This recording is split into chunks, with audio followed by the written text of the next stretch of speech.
Hello my little raindrops, welcome back or welcome home. My name is Desiree and I am so glad to have you here. As you could probably tell by the title of this video, this is my July 2024 reading wrap up. I read a total of 8 books in July. 2 of them were on my Kobo and then the others were all physical books. Some of them were ARCs, some of them were gifted, and some of them were books I had never heard of in my entire life. I ended up finding 3 new favorites and 1 new genre that I'm very excited to keep on exploring. So let's jump into these and chat about what I read in July, what I thought about them, my ratings, my recommendations. You know the drill. So the very first book I read in July was The Delegate Dream Department Store, written by Mie Lee and translated by Santi Jusan Lee.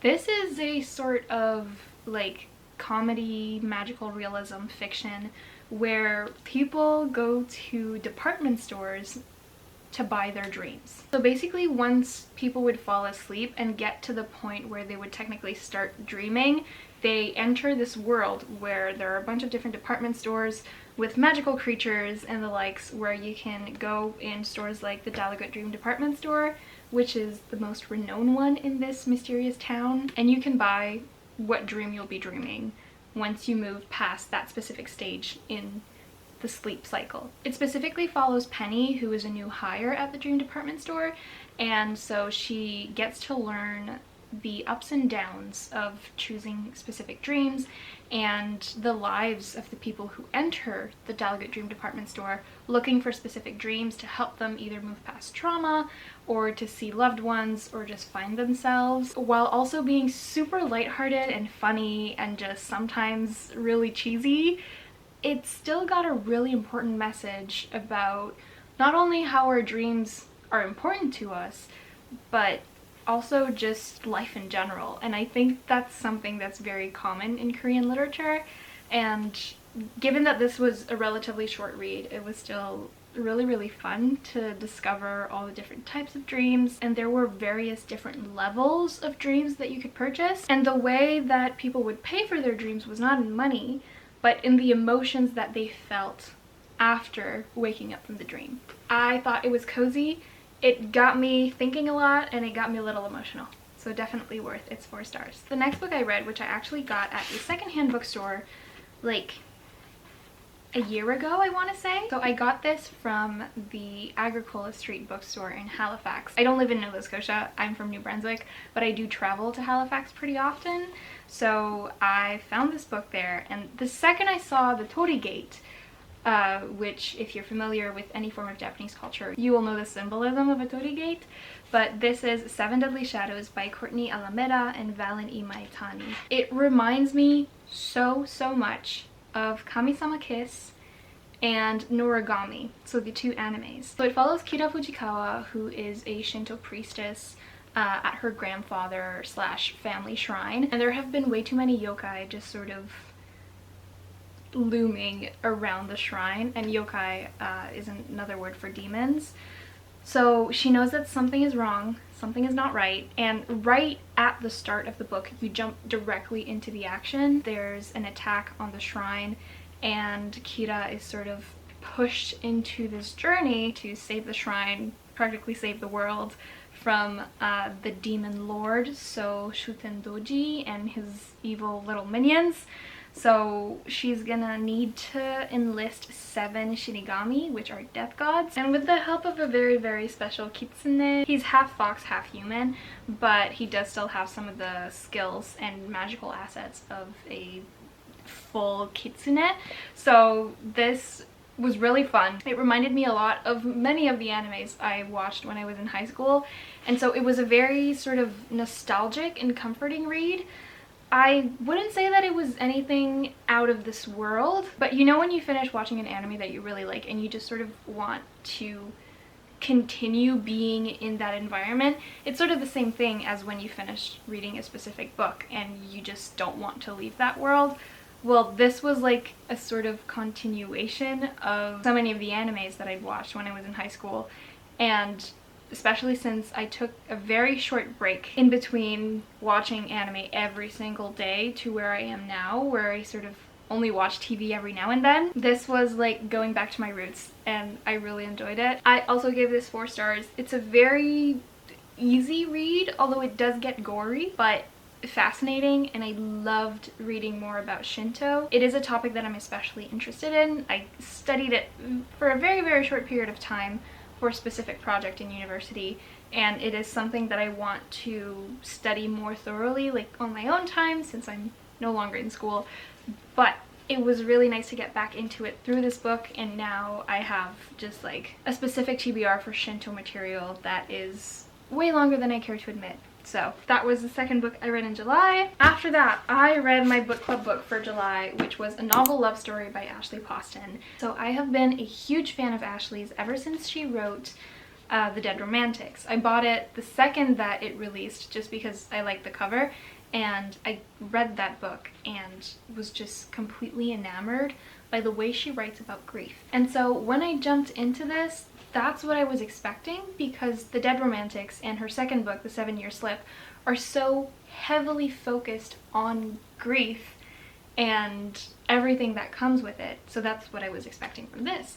And while it does have Ashley's very well-known prose on grief towards the end, most of the book focuses a lot on the grief of losing a relationship and what that relationship could have been.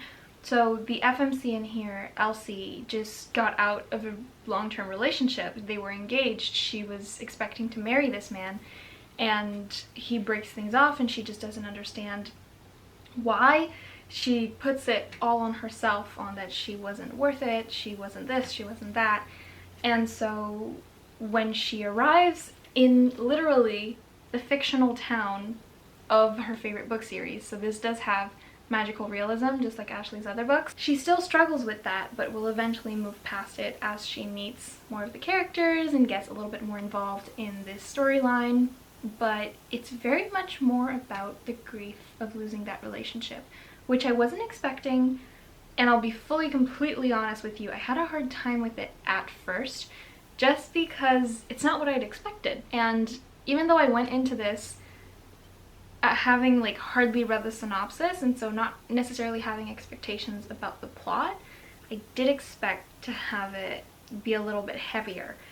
So I guess that kind of played around with the way I interpreted the story, but nevertheless, it was a wonderful experience, and the concept was absolutely brilliant, and it wasn't exactly something that I'd read before, so that was refreshing. But I'm still a little sad that we didn't have more of her amazing writing on grief, because honestly, I just love it so much. So in the last section here, where we do get more of that discussion on grief, I was just like, I could not put the book down. Nevertheless, I still gave it 5 stars, but that rating doesn't like entirely sit right with me. I don't really know what to say about this. Like, the story was absolutely amazing. I read this so quickly and I loved it so much, but there were still a few things that didn't hit all the right spots for me, like The 7-Year Slip and The Dead Romantics did. Might have been something about mood, or the fact that I was really expecting this to be just as grief heavy as the other books. So I think it is definitely more of a me thing. After that, I discovered one of my new favorite books of all time, and it genuinely got me back into my obsession with reading books by Mia Sheridan. So the very first book that I read by Mia was Archer's Voice, which was also the very first book I got a tattoo for. And for many of you who've followed me for the past 3 years, you'll know that I was obsessed with that book, and it was my favorite book for so long, and I recommended it to so many people, and I still do.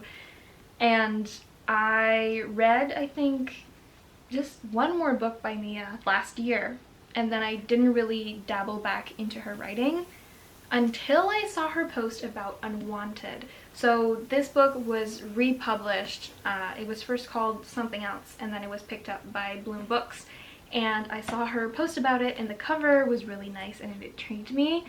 But she mentioned wolves, and so I thought this was going to be like some sort of paranormal romance. It's not. For starters, this is a romantic suspense, and it's a Tarzan retelling. Okay? Don't let that put you off.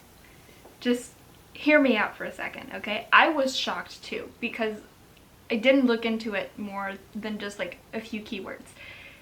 I went into this and was completely just like thrown off the expectation path, okay?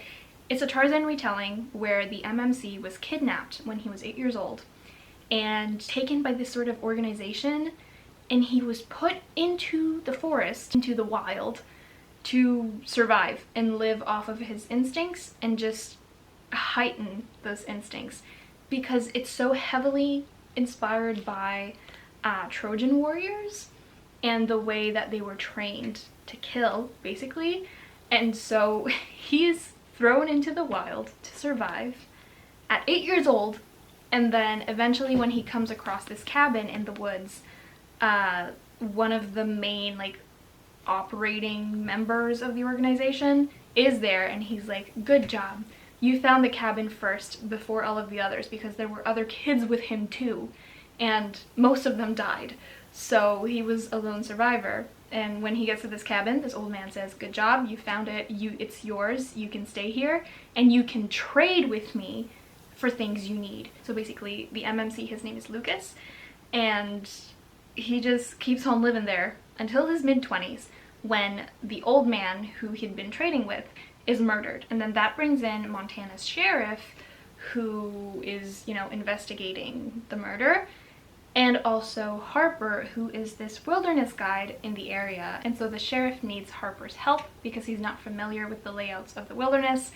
But as he's leaving the crime scene, who else but Lucas comes out of the woods dressed, wearing animal furs, with a bow and arrow on his back, which is the weapon that was used to kill this old man. So obviously they think he did it, but this kicks off just this whole thing about unpacking who the old man was, how he was related to the entire organization operation, what happened to Lucas, and how what happened to Lucas ties into how Harper's parents died. So it's insane. It's whack, okay? I don't have any better word to use than that.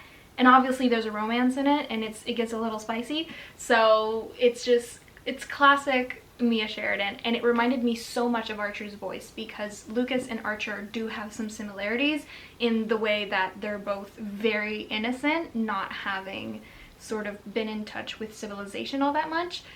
Although, do keep in mind, like when I say innocent, I mean in the ways of civilized people, because Lucas lived in the wild and his best friend was a wolf, okay? So that's what I mean. So, insane and so twisted. And I'm currently reading All the Little Raindrops by Mia Sheridan. I have like 20 pages left, and it's even more twisted than this. And it's another one of her romantic suspenses, although it's way less heavy on the romance, I found, than this one is. This one felt like it was very much 50-50 with romance and suspense mystery thriller. So, 5 stars. Took me completely off guard, and I'm so happy that like when I saw Mia's post, I ran to the bookstore to get the only copy my bookstore had and jumped into it instantly, because this was so good. I don't know what it says about me that I fell in love with a Tarzan retelling romantic suspense, but if you liked Archer's Voice and were looking for something a little bit more twisted, this is it. After that, I do own the physical copy, but I technically read it on my Kobo. That is Not in Love by Ali Hazelwood. And I'm gonna be so honest with you, this took me, just like this took me by surprise, this also took me by surprise, because I couldn't even tell that it was Ali who was writing, okay? For anyone who has read her previous works, so far I've read The Love Hypothesis, Love on the Brain, and what's the other one? Love Theoretically. I haven't read Bride, and I haven't read her collection of novellas. She has a very specific writing style. She has a very specific sort of template that she uses for her male main character and her female main character. They have very specific traits and almost all of her 3 main characters in The Love Hypothesis, Love Theoretically, and Love on the Brain share those similar assets.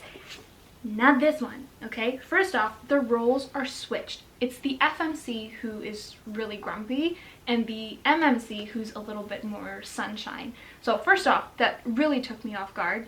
But then there's also just the writing style in general. I felt like I could not recognize Allie in any of it.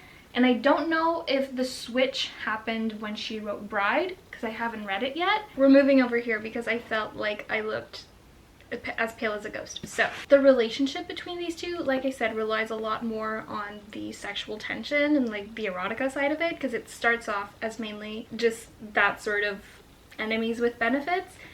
But Eli is smitten, okay? And like, it's just, I can't help it but have a weak spot for like when the MMC is completely obsessed. Some people might think that it takes away from the tension. I can understand that, and it does in certain situations, but Eli? I'm sorry. The praise this man gave. That's all I'm gonna say. I gave it 4.5 stars. It was just really fun, okay? I know there's mixed reviews, and mixed reviews are for every single book out there. No book is for everyone. I didn't think I was gonna enjoy this as much as I did. I usually find that Allie's work are good palate cleansers for me. Like, I still really like them, but they haven't, like, altered my brain chemistry, you know what I mean? This didn't either, but it was so fun. And reading it on my Kobo, because I was sent an e-arc of this, and I thought I was going to read the physical book, and then I figured, you know what, I'm going to read it on my Kobo. I read it in 2 days. Which for me, that's really, really fast. I was attached to this thing for the full 2 days that I was reading the book. I could not put it down. I was literally walking around the apartment, brushing my teeth, and just like reading on my Kobo. And then I was like making dinner, reading on my Kobo. It just came with me everywhere. After that, I finished a book that I'd been reading for a little while. This is one of my nightstand nonfiction books, which is a sort of habit that I started like a few months ago. I just like to keep a nonfiction book on my nightstand, and every night that I feel like reading a few pages, I will. If I don't feel like reading that book and I feel like reading the fiction book that I'm reading throughout the day, I can also do that. There's no like set limitations or restrictions. I just put it there just in case. But this memoir, which is the new genre that I discovered these past few weeks that I really, really, really like, had me in a chokehold. This is The Bookseller at the End of the World by Ruth Shaw, and I bought it as part of my Pinterest book rec series. So where I see books on Pinterest, I buy them and I see if they're actually worth it. And I thought this was a fiction book. I thought it was going to be about like a cute little bookstore hidden in the woods, you know, and just a cozy fiction story. It is about a bookstore in the woods in the middle of nowhere, but it's nonfiction. It's a memoir. It is the story of Ruth, who has been through so much, and how she opened these 2 tiny bookshops in New Zealand after going through all of those experiences. She's traveled to so many different places across the globe, working on ships and then working in kitchens and then working in other areas, and she experienced so many hardships. She lost family members, she lost children, she lost friends, she lost a huge piece of herself through all of those years that she spent in one place. And then when she'd feel like she'd be settling down, she didn't like the feeling and she'd run off to the next place, and doing so she would lose relationships, and every time she did that she'd be losing another piece of herself. But in the end, she finds herself going back to her home area place, and she settles down and she rekindles with someone who was very important to her in the past, and it just hadn't worked out, and she opens those 2 tiny bookshops, and now here she is, and she's happy, and she wrote about it in this book. And it's just, you feel like you're reading fiction, but it's not. It shifts back between little stories about customers from the bookstores and the relationships that she developed with them and the friendships, and then the next chapter is sort of a chapter from her past life and her experiences, and that's how it sort of jumps back and forth, back and forth. And I kid you not, this feels like you're reading fiction, because every time you hit a spot that's like, oh my god, she got attacked by pirates, that sounds like fiction. But no, it was real because she included pictures. These guys were the pirates that attacked them when she was sailing through the Pacific. Absolutely insane. I didn't really think I would enjoy memoirs, because if I'd known that's what this was, I wouldn't have bought it, I don't think. Especially because I'm only now getting more into the nonfiction genre. But jumping into this, knowing nothing about it, was one of the best decisions I've ever made, because it was so good. I rated it 4 stars. It did take me a while to finish it, just because it wasn't the only book that I was reading at the time. I was only reading a few pages every now and then before bed. If I ever do go to New Zealand, I will definitely be visiting her bookstores. Next, I read Return to Wildcliff Heights by Carol Goodman. This was sent to me by the publisher. They pitched it as a sort of Jane Eyre-esque gothic novel, and that instantly I was sold, because I love Jane Eyre so much, and the gothic is a genre that I love so much. But when the publisher reached out and sent me the information about this, I was like, you know what? This sounds really interesting. And oh my god, was it ever. So it follows Agnes, who is an editorial assistant at this small independent publisher, and they had published Veronica St. Clair's novel, The Secret of Wildcliff Heights, which was inspired by Veronica's own past. Like, she literally lived at Wildcliff Heights, and her father had been the doctor slash psychiatrist, whatever, at Wildcliff Heights, because it used to be a psychiatric hospital for wayward women. And so readers have been wanting a sequel for so long, because the book finishes off in a way that definitely, you know, promises a sequel. But thing is, Wildcliff Heights caught fire many years ago, and so the author, Veronica, lost her sight in the fire. And so if you've read Jane Eyre, you'll have a sort of idea of how it's, you know, all relating. Agnes is about to lose her job because she's the one who's been there for the less amount of time, and the publisher is not doing well. They're about to be bought by a bigger publisher, and basically the only way she thinks she can keep her job, and so by saving the publisher, is by getting Veronica to write that sequel. So as she's told that she stops working in 2 weeks, she sends out a letter to Veronica introducing herself and just talking about why she should write a sequel, and that she would be happy to be the one to, I don't know what's the word, there's a word for it, but listening to Veronica tell the story and write it down to help her publish the book. And so, against all odds, Veronica accepts. When Agnes gets to Wildcliff Heights to start, you know, writing down the chapters that Veronica tells her, she starts learning more about just how little fiction was included in that book, and that Agnes might be even more connected to the story than she thought from the beginning. So there's some thrill in the story that Veronica is telling, but then there's thrill in the present moment as Agnes starts to find all of these clues and hints about the origins of Wildcliff Heights, how Veronica was connected to it, her past, and Agnes's own past. I gave this 4.5 stars. It was such a fun book. It was a little spooky, it was thrilly, it was fast-paced, like you could just keep on flipping the pages and be intrigued by what was going on, and the ending had such a beautiful representation of female friendships, and I loved every minute of it. Last but not least, I read another book on my Kobo, which was very much a similar situation of me like walking around everywhere I was going with it, and I read it in less than 2 days. I read The Fiance Dilemma by Elena Armas. The reason why I read that is because I was given an e-arc, okay? I haven't read anything by Elena since I read The Spanish Love Deception before it was picked up by a big publisher. So I think that was Simon & Schuster. I had really enjoyed The Spanish Love Deception, which I know there are some various different opinions about that book, but that's okay.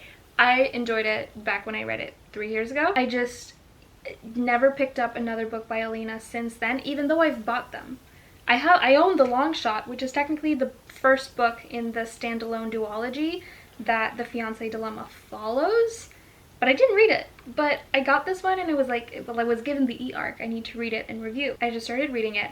Little did I know it would become one of my favorite romance books of the entire year, okay? The way I giggled every single chapter. I had my feet kicking in the air every few minutes, like I was a teenager again. I don't know why. Actually, I do know why. It's Matthew. This story follows Josie. She's been engaged 5 times, never got married. It's very much like The Runaway Bride with Julia Roberts. Her father was never present until now, and she finds out that he's like this multimillionaire, super important person, and the press has some evidence that he's been an absent father, and so they're using that to make him look bad, and you know, in the world of riches and money, that's not good. So he has a PR strategist woman person named Bobby who shows up at Josie's doorstep, and she's like, we need to figure out how to fix all of this around, blah blah blah, and she assumes that Josie is now engaged again for yet another time. Now that I say that, I think she's been engaged 4 times, and so Matthew is the 5th. Yeah, sorry. Bobby assumes that she's engaged, and Josie's like, well, okay. And Bobby says, because if you're engaged, this would fix all of our problems, because your father could be present at your wedding, and that would look good for him, and it would be good for the press, blah, blah, blah. And just at that moment, Josie's sister's best friend, Matthew, who Josie knew he was going to be visiting for a while because he had just been fired, and he needed, you know, a place to just reset. He shows up soaking wet because he just got caught in the rain, and he's not wearing his glasses, so he just shows up, and she's like, oh sweetheart, and just praying that he goes with it.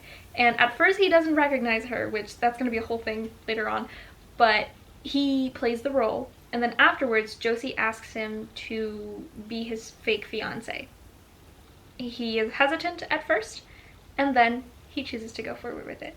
So the two become really, really good friends, and he takes such amazing care of her, and it's just so heartwarming. It's funny, it's fuzzy, it's cozy, it's a little cheesy, but all in the good places and in the best possible ways. And there's a scene where he says, where's my fiance, and it's all in italics. And when they finally give in, because obviously they fall in love, hello, it's a fake dating trope, he is just so caring, and it gets a little spicy, and it's just so good. And I have seen some people say that they found it wasn't Alina's best writing, so I don't know. I haven't read a lot of Alina's works, and the last time I read one was 3 years ago, and I don't remember all that much from specifically her writing of the Spanish Love Deception. I just remember enjoying it, but I had so much fun reading The Fiance Dilemma, because the setting, it's set in a small town, and it reminds me so much of Gilmore Girls, and it's just, she owns a cafe shop, and he's just, oh my god, it does actually remind me of Gilmore Girls so much. And there's her sweet grandpa, who's not actually her grandpa, who's taking care of her, and the town members are also supportive, and it's just such a heartwarming story, and it's a really feel-good story, even though there are moments that get a little heavier. So good. I had a marvelous time. I might rate it at 5 stars. It's a new favorite of mine. One of the top reads in romance so far for me this year. And those were the 8 books I read in July. I had a really good reading month. A lot of these were part of sort of like my expectations for July, so I'm very much satisfied. I'm very happy.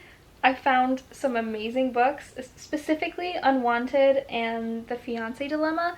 Those are 2 books that I'm just gonna keep on thinking about for so long. And it was really nice to read across genres, just venturing out into the mystery thriller genre a bit more, and then going a bit more into fantasy, because I haven't read a lot of that in the past few months, and discovering that I really like memoirs. I would love to know what you read. What was your top read? That is my question to you. What is the #1 book that you read in July that you would recommend to me and to anyone? because I miss your recommendations.